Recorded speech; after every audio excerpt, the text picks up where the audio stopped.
Okay, in this discussion, we are going to talk about the theories of motivation and how we can apply these different theories when it comes to motivating our employees. Because if they're motivated, we can expect that they will be happier in their jobs, thus they will be performing better.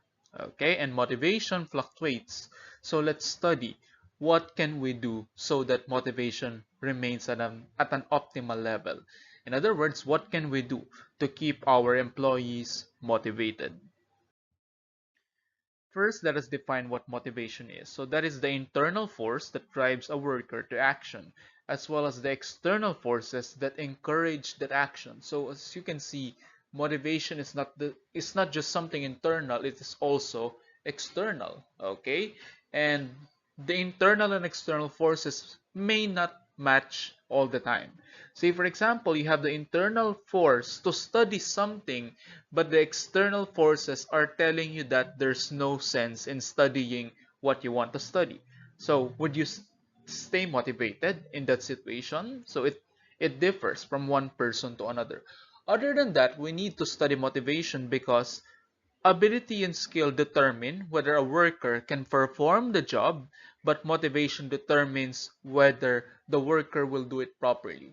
So a person may have the right skills to handle a certain position in a company, but the question is, when and where is he going to use those skills? Okay, how are we going to convince the person to use his or her skills to do the job properly? Okay. Okay, let me begin somewhere that I think most of you are familiar with. But if you're not so familiar with this, I think this is a great way to start our discussion.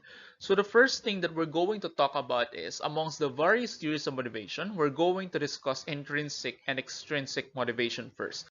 Because as you know it, when we move forward, you will realize that although there are a number of theories in IO, at the end of the day, we can summarize them into intrinsic and extrinsic motivation. But anyway, let me talk about this. So intrinsic and extrinsic motivation came from the theory called self-determination theory by Ryan and Deci.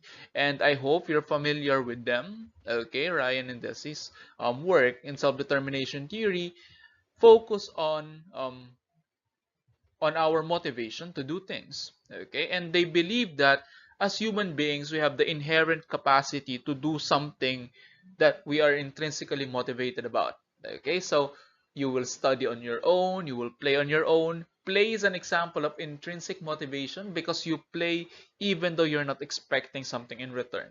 Okay, however, because of various factors that affect us, our intrinsic motivation may decline. Okay, so now let us define what intrinsic and extrinsic motivation is.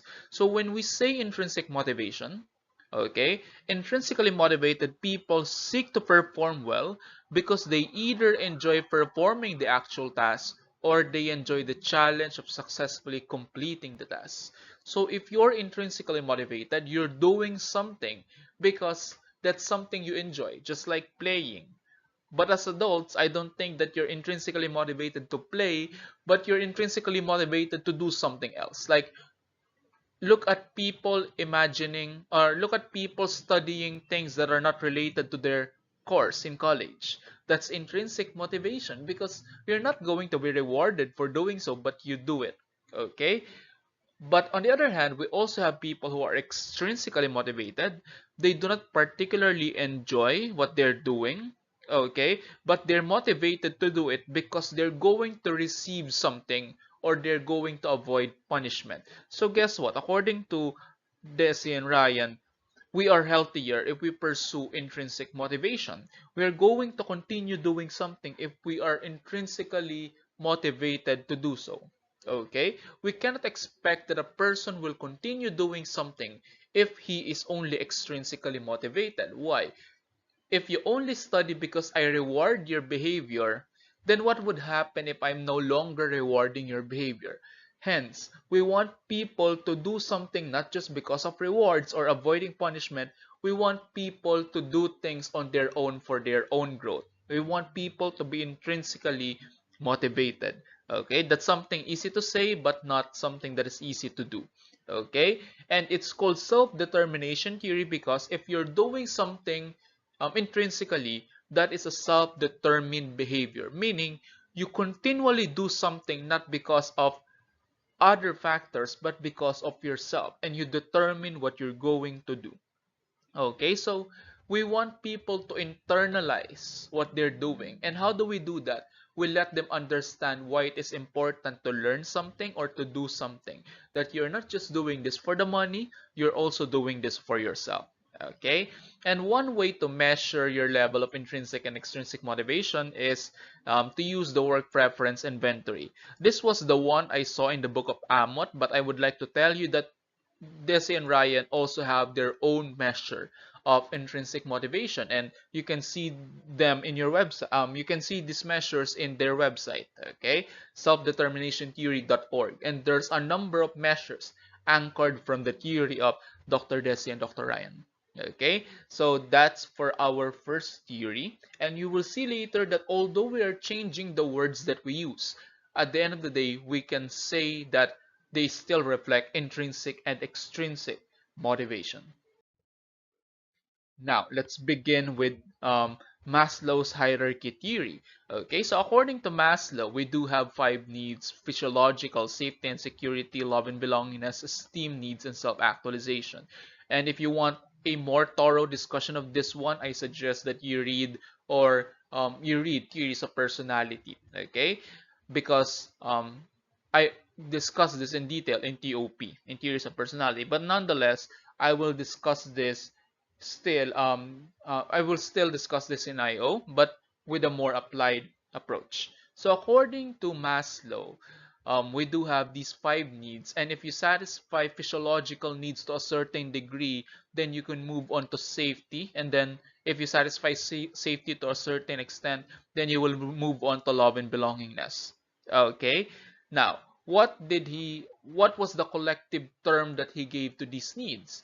He called the first four needs, he called these deficit needs, while he called this one the self-actualization need, he called it the um, being needs. Okay, so these four lower needs are the deficit needs, also known as lower needs, while the self-actualization is the higher need, or also known as being need.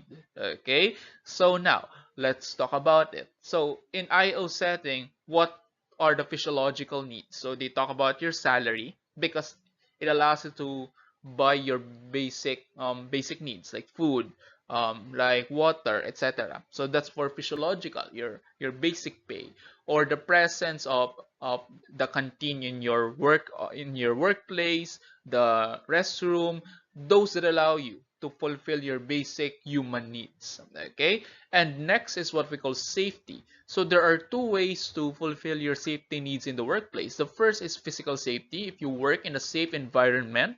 But other than that, we can give safety to our employees by through what we call insurance. Okay, if you have insurance in your company, then you are protected from a possible hospitalization. Okay, at least your expenses are not so big. So that's also safety and security needs. Okay, that's why in the Philippines we have what we call social security, PhilHealth, and Pag-ibig, and those three things help us secure our career, help us secure our personal life as well, because SSS or Social Security help us with a pension when we retire. PhilHealth is for our health security needs, while Pag-ibig is for housing. Okay. Next, we do have love and belongingness. So having a good workmates or good bosses, they fulfill your love and belongingness needs. And then next, we do have esteem needs. So how do you fulfill esteem needs in the workplace? Through what we call promotion, recognition, awards, rewards. Okay, so those are the esteem needs. If you feel good about what you're doing, if you get recognized for what you're doing. Okay, and then finally self-actualization. And how do you actualize in the workplace? So when you're self-actualizing, it means that you have you have full use of your talents, you become a better person. So how do you achieve this? If you go beyond the requirements of your job. Okay, so in IO language, these are called job enlargement, job enrichment, and job crafting. And I talk about these three things in another lecture. Okay, but what they're trying to say is that if you go beyond your job requirements, okay, you learn more, hence you become a better person. Say for example, job rotation allows you to perform different duties in the company, hence you grow as a person because you learn more. Okay, so that's how you apply Maslow's needs hierarchy in the workplace. Okay, so if you're working right now, try to think, in which level am I in right now? Am I still in the safety and security level, or am I self-actualizing? Okay, because remember what Maslow is saying. If you cannot fulfill, say for example, your love and belongingness, then don't expect that you will look for esteem and self-actualization, because you will be preoccupied to look for love and belongingness needs. Okay, so that's for Maslow's hierarchy of needs applied in the industrial setting. So other than that, what we can say about Maslow is we call the first four needs lower needs. So if we're going to use intrinsic and extrinsic motivation to compare, in comparison with Maslow's hierarchy of needs, we can also call these lower needs as extrinsic. Remember, we talk about money, we talk about safety, while the higher need is also intrinsic. Okay, learning, becoming a better person. Okay, so that's how you relate these two theories. And you don't want people to go to your company just because of extrinsic. You want them to be intrinsically motivated. You want them to grow. But if we follow what Maslow is saying, how can one be intrinsically motivated if in the first place you cannot fulfill his or her extrinsic needs? In other words, don't expect that your employees will attempt to grow as a person if there's not enough pay, there's no safety and security, there's no love and belongingness in your company. So that's how we relate two theories to one another. The next thing that we're going to talk about is Korman's consistency theory. Okay, so have you heard of self-esteem from your other subjects? So when we say self-esteem, that is the extent to which a person views himself as valuable and worthy. So if you have a high self-esteem, you value yourself and you think that you're worthy, you think you're good. Okay, so according to Korman, he believes in the importance of self-esteem in work because, according to him, there's a positive correlation between self-esteem and performance, which means the higher the self-esteem, the better the performance. In other words, if we want our employees to perform well, then we should boost their self-esteem. Okay, so employees with high self-esteem actually desire to perform at the high levels, in contrast to those with low self-esteem. So according to Korman, there are three types of self-esteem. Okay, so the first one is called chronic self-esteem, or your overall self-esteem. How do you think about yourself? Are you good? Are you terrible? Are you competent? Are you valuable? That's the chronic self-esteem. We also have situational self-esteem, or that's the feeling that you have about yourself in a certain situation. Yes, you think you are terrible, but you think that you are the only one who is competent in mathematics. So even though you think you look you think that you're a terrible person, you still think that you can be good at specific things. So that's what situational self-esteem is. On the other hand, there are also people who think highly of themselves, they feel valuable, but they think that they're terrible in one aspect. See, for example, I think I'm a good person, I think I'm very competent, but when you ask me about history, then I'm not the right person to talk about that. In other words, situational self-esteem is also the counterpart of self-efficacy of Bandura. Okay, so if you feel valuable about yourself in a certain situation, then you also have a high self-efficacy. Okay, so I hope that you understand the difference of chronic and situational. Chronic is your overall self-esteem, while situational is very specific. Other than that, he also believe in what we call socially influenced self-esteem. So when we say socially influenced self-esteem, your self-esteem may be determined by the people around you. So if you're surrounded by people who believe in your abilities, then you will also have a high self-esteem. But if you're surrounded by people who don't believe in you, then don't expect that you will also perform well. That's why teacher expectations are very important.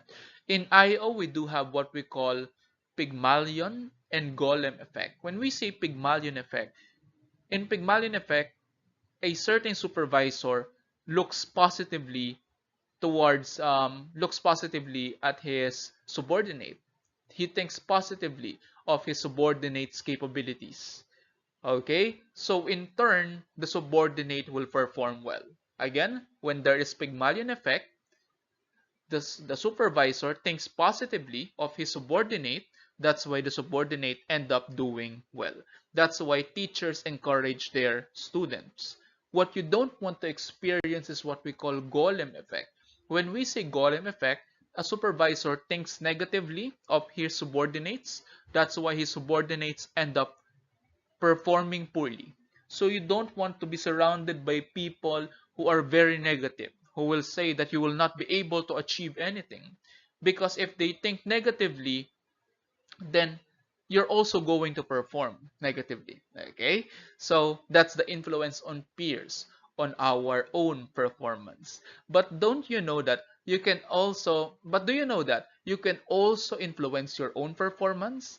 And we talk about Pygmalion, we talk about Golem effect. There's also what we call Galatea effect. So what is Galatea effect? It is about self-expectations. So when we say Galatea effect, if you think positively of your own performance, then you will perform well. But if you think negatively of your own performance, then you will do poorly. So Galatea effect is about self-expectation. It can be positive, it can be negative. So I advise that you surround yourself with people who believe in you, but at the same time, you also need to believe in yourself. Alright, so that's for Korman's consistency theory. What he's saying is that for an employee to perform well, let us boost his or her self-esteem. And how do we do that? By praising or complimenting their performance. Or if an employee is struggling, give them easier tasks. Because if you give them easy tasks, then they will feel good about their performance. Okay, why is it called consistency theory? It's because he believes that we perform at the level consistent with our self-esteem. High self-esteem is equal to high performance and the other way around. Okay, so I think we can move on to another theory, and this one is a needs theory by David McLelland. And I also discussed them in theories of leadership. Okay, but to give you an intro about David McLelland learned needs theory, he does believe that we have three psychological needs, which are achievement, affiliation, and need for power. So if you have the need for achievement, that's the reason why you want to be a better person, you want to excel, you want to be competent. So you look for challenge and you want to have some control, okay, over the situation. If you have a need for affiliation, you look for people you can work with and you want to help other people. But if you have a need for high need for power, then you're the type of person who want to influence others to be successful. According to McLelland, good leaders are those with high need for power and low need for affiliation. In other words, in order for you to be an effective leader, you need to have the need to influence others. But when you lead, don't expect that everybody will like you. Okay, a good leader is someone who is firm about his or her decision, even though his subordinates may not always agree with him or her. High need for power and low need for affiliation. Okay, so let's talk about another theory in IO psychology, and this time this is the most job related compared to the other theories that we have talked about so far. So this is the job characteristics theory by Hackman and Oldham. And according to him, what motivates us are five important characteristics that a certain job must possess. And the following are skill variety, task identity, task significance, autonomy, and feedback. So let's talk about them one by one. First, with skill variety, what Hackman and Oldham is saying is that a job will be motivating if it involves different skills and talents. Of course, you don't want to do a certain job that will only use one skill to the point that you do it every day that you get bored. You want to find challenging jobs, you want to use different skills.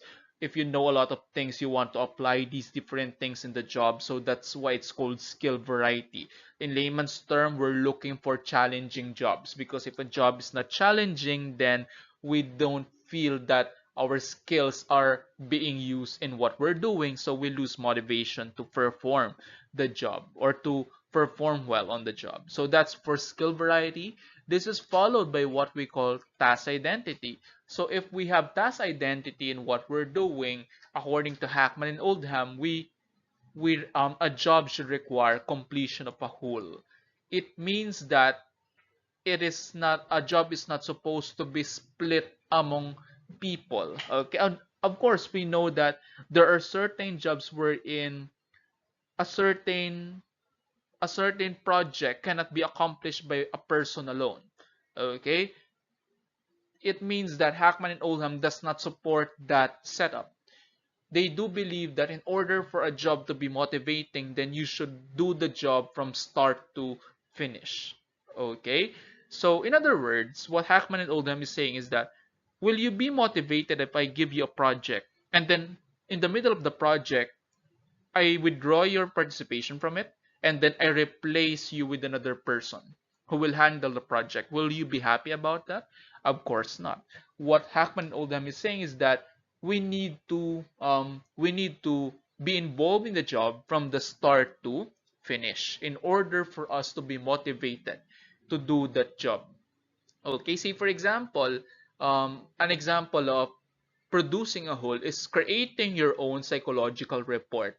Of course, you don't want a psychological report will be you will begin it, and then when your boss is not satisfied, he will give it to another person who will finish that. Of course, you will not be happy about that. You want to be the one who will start and finish the job because it gives you a sense of fulfillment. Okay, so that is what task identity is. You're the one who started the job. You're also the one who see the end of the job with a tangible outcome. Okay, it's so fulfilling. Say for example, if you finish your research, okay, and you were involved in that research from the beginning until the end. Next is what we call task significance, and when we say task significance, we will be motivated in what we're doing if we think what we're doing is important to the organization and to the environment. Okay, if what you think you're doing is not important, then how are you supposed to be motivated in doing that job? That's why we try our best to explain the importance of everybody's job so that they will know that they need to do well, because if they fail at that aspect, then the whole organization will suffer. Okay, so if we do important jobs or if we have important roles, we are more motivated to keep doing good. Fourth is autonomy. Of course, you don't want a job or a career wherein you're always monitored by someone. You want to work on your own. You want to feel competent on your own. You don't want to be micromanaged. A good job allows you to experience freedom, independence. Okay? You have the power to decide on your own. This is similar to what I discussed in another lecture, to what we call job enrichment. So when we say that you experience job enrichment, it means that you are given control over your job. A job is enriched if you have the capability to decide on your own. Say for example, one autonomous job or one job enriched career is teaching, because you determine how are you going to deliver the material to your students. And lastly, feedback. Okay, feedback is very important for you to be motivated in doing your job, because in the absence of feedback, how are you supposed to know if you are getting closer to your goal? So that is for job characteristics theory by Hackman and Oldham. These five must be present for a certain job to be motivating. Next, we do have what we call ERG theory by Alderfer. So according to Alderfer, we do have three needs. Okay, existence, relatedness, and growth. And if you think that these needs are very familiar to you already, It's because they are also the needs that are being reflected in Maslow's hierarchy of needs. So the existence needs correspond to what we call physiological and safety needs, while relatedness correspond to love and belongingness, while growth corresponds to self-actualization. Okay, so and STEAM as well. Okay, so it's very similar to the theory of Maslow. The only difference is that Maslow believes that you need to fulfill your needs one step at a time.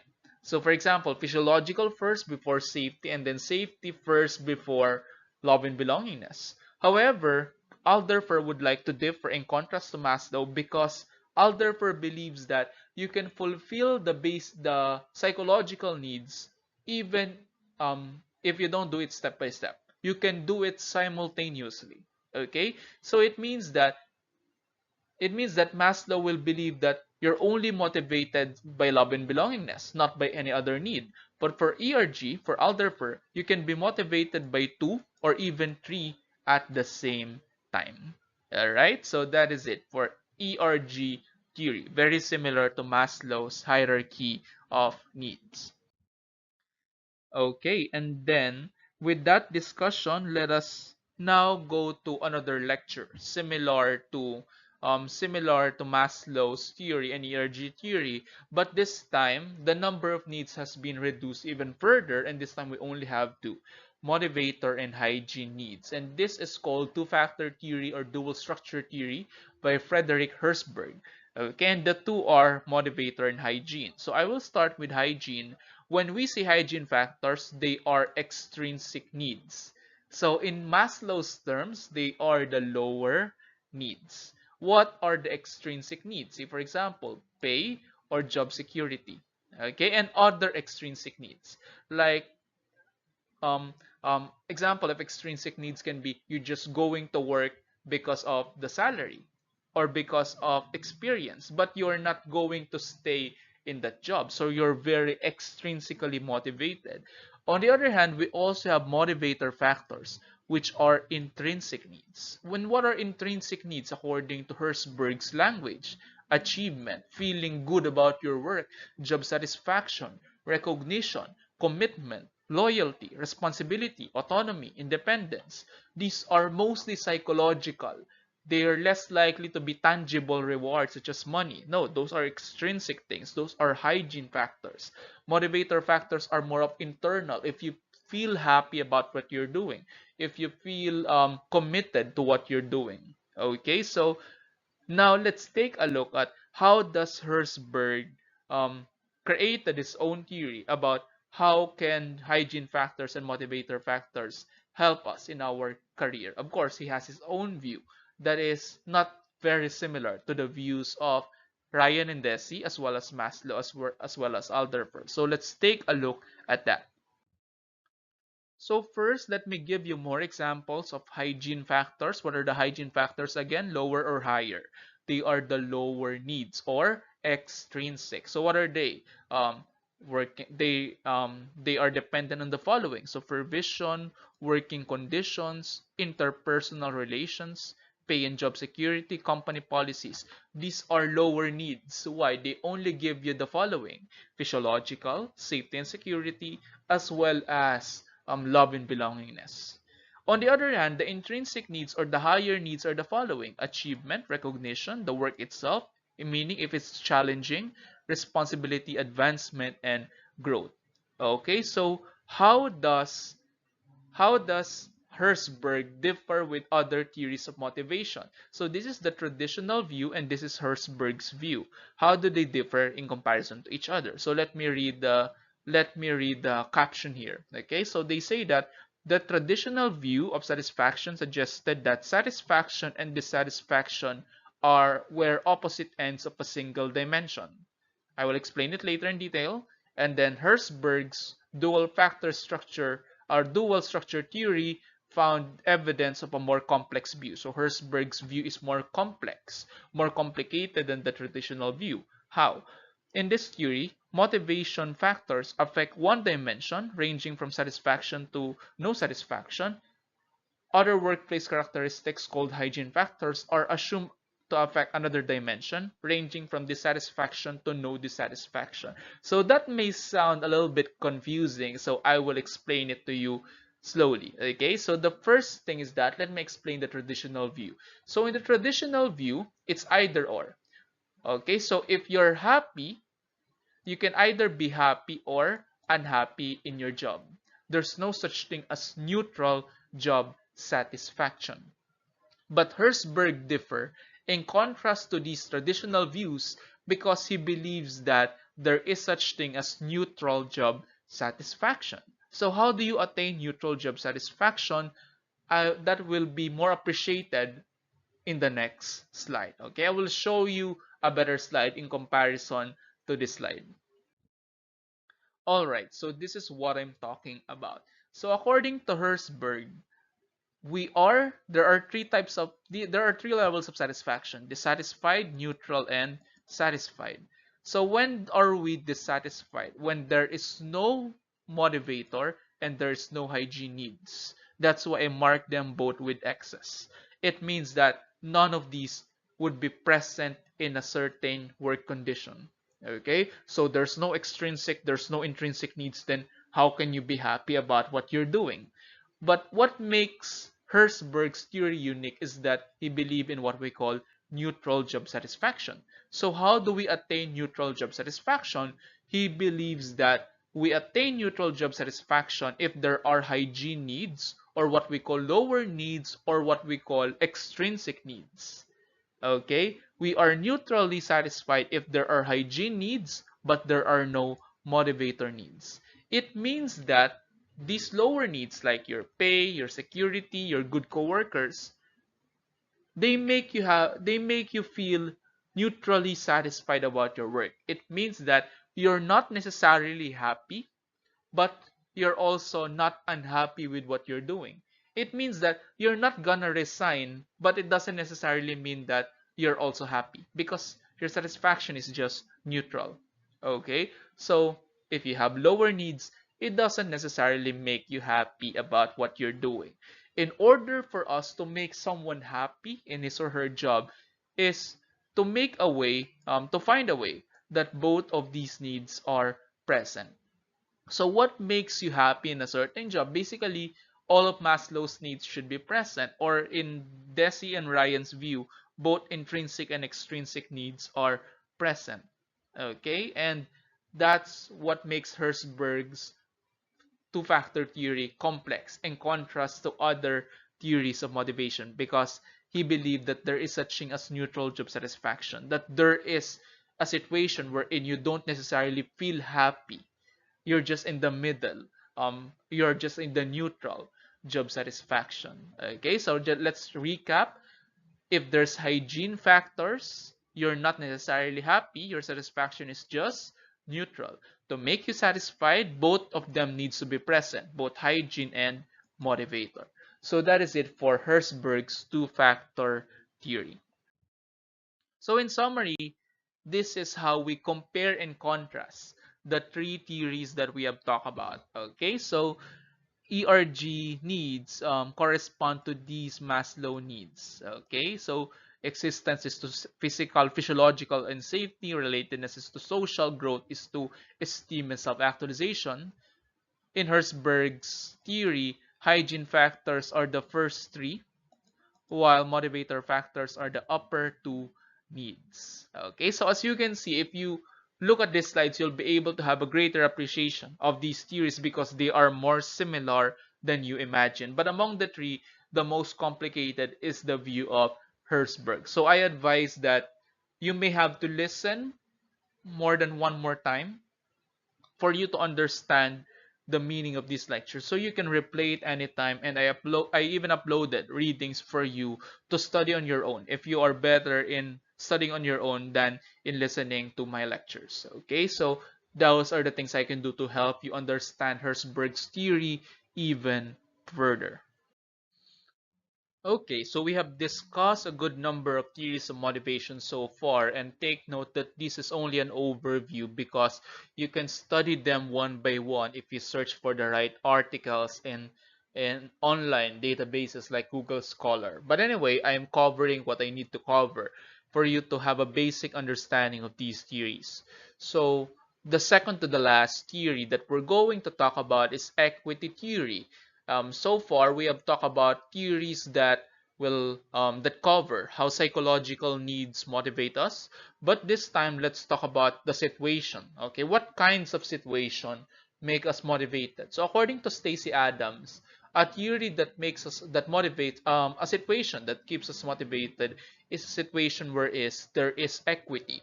So how can we say that there's equity in our situation or in our job? It means that our input should receive the right output or outcome. So in layman's term, your input can be your effort, while the output can be your salary. So how can we say that there's equity? If you are paid for your effort, then there is equity. Okay, if you are paid with the right price, okay, your compensation is just right for what you're doing, then there is equity. But if you're underpaid, then we don't call that equity. In Adam's theory, he calls that inequity. At the same time, it is also an inequity situation if you are overpaid. So we don't want to underpay nor overpay people. We want to give them output that corresponds to their levels of input. But input doesn't only talk about your effort. There are other things that you input. Say, for example, your education. Or if you go to master's, then you expect that you will receive more compensation compared to someone who was not able to finish a master's degree. If you have more work experience, then you are expecting that you will receive higher compensation. Okay, you cannot have the same compensation as someone with lower work experience. Okay? And what are the outcomes? When we say outcome, it doesn't necessarily mean pay or benefits because there are other psychological ways to reward someone. We also reward a person by being good towards him or her, or by giving him learnings or opportunities. We can reward a person by giving them empowerment, by giving them responsibility, autonomy, by believing in their capabilities, and by giving value to them. Okay? And theoretically, Adams believed that the the theoretical formula for determining equity is outcome over input. And later, I'm going to show you one example of equity and inequity. Okay, so let's take a look at the situation of employees A and B. And what we're going to do is, I tried my best to give you an easy example because it's not that easy to explain or understand equity theory on your own. So what I did here is that I made I quantified their efforts on the scale of 1 to 10. So let's take a look at this. So say for example, employee A's input is 5 over 10, average, but his output is only 4 over 10. So what does that mean? Is he underpaid or overpaid? Imagine you're putting 5 over 10 effort, but your compensation is only 4 out of 10. So what can we say about that? He is underpaid. While on the other hand, there's employee B who works or who gives the same input as employee A. But what about his output? Are they similar when it comes to output? Of course not. Okay, employee B receives higher output or he receives higher compensation. So what can we say about this? Okay, so their ratio are not matched at par with each other. Employee A's ratio is lower than employee B's. Okay, and if you have a lower ratio in comparison to another, that's how Adams can say that you are underpaid. Okay, so that's why you don't want to underpay or overpay someone. You want to give them the right compensation for their efforts. Okay, but let's talk about ethics here. Okay, I learned this is one of the most important learnings I've had in IO. Okay, so if you think that a certain person is being overpaid, say for example, a certain manager in your company gets more than what is required for his or her position, meaning he's making so much money, but he's not doing a lot. So what are you going to do? Are you going to decrease his salary right then and there? Of course not. In IO practices, that is not acceptable. So what you can do is this. Wait for that manager to resign, and then before hiring another manager, you should decrease the salary for that position. That's the best you can do. Of course, I'm talking hypothetically here. Every situation can be different. Okay? So you need to take the right steps to make sure that employees are compensated well for what they are doing. Okay? You don't want them to be underpaid nor overpaid. You want them to feel equity. You want them to feel that what they are receiving is just the right amount for what they are doing. Okay, why should we avoid inequity? Okay, because according to Adams, if there is equity, then we are motivated to maintain it. Okay, we are motivated to keep working hard because we know that we're being paid well or compensated well for what we're doing. But if there is inequity, underpaid or overpaid, how does that make us feel? We can change our inputs. How? If you're underpaid, then you will reduce your effort. But if you're overpaid, then you will increase your effort. Or you can change outcomes. There are people who demand for a higher salary. At the same time, there are also people, believe it or not, who are very willing to take a pay cut or to have their salary decrease. Okay, you might think that that's not possible in real life, but let me give you one example. In the NBA, Tim Duncan agreed to have a lower salary when he was in the latter part of his career so that other younger players can be paid for the right amount. Okay, that's an example of taking a pay cut. Number three, change perception of the self. What does that mean? Because not all the time that there's inequity, there's really an inequity. Sometimes inequity is just imagined. Sometimes you just think you're underpaid, but in reality, you're not underpaid. You're just thinking that you're doing a lot. Okay? So what Adams is saying is that inequity is not always real. It can be imagined. Number four, alter perception of other. What does that mean? Adams believed that we only feel inequity, underpayment or overpayment when we compare ourselves with other people. That's why avoid comparing yourself with other people. Don't ask for their salary because they can make you feel bad about yourself. They can make you feel underpaid or overpaid. Okay? Change your perception of other. Maybe you're just thinking that person B is overpaid, but in reality, you don't know the entire story. Maybe he gets that salary because of his experience, his education, etc. Or what you can do is number five, change comparison. Don't you compare yourself with person B because he's your manager. He deserves a higher pay. Compare yourself with someone who is at the same level as you. Or number six, people might decide to leave the situation. Or in layman's term, what if they resign? If you feel underpaid, then might as well look for another job. So we don't want that to happen. So there are actually different consequences if a person is either underpaid nor overpaid. But let me ask you, which of them would be a bigger problem, underpayment or overpayment? Actually, it's underpayment because underpayment has a lot of negative consequences.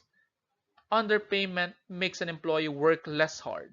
They become more selfish, and of course, they have lower job satisfaction. Overpaid employee, they don't feel guilty for receiving a lot of money. At first, they do feel guilty, but along the way, they're not guilty. Of course, who will say no to a high salary? Some of them may actually work harder to feel that they deserve what they're receiving. So that's one way for you to transform inequity to equity. If you feel that you're overpaid, then work harder. If you work harder, then you will feel that there is equity. Okay? And they become more team-oriented. So it's better to overpay than to underpay. Okay? So overpayment is the lesser evil in comparison to underpayment. Here's the last theory that we're going to talk about, goal setting theory by Edwin Locke. Okay, so according to goal setting theory, there are certain characteristics that we need to look for in a certain job for us to be motivated. And specifically, we're going to talk about goals. First is that goals serve to direct our attention and focus our efforts in a particular direction.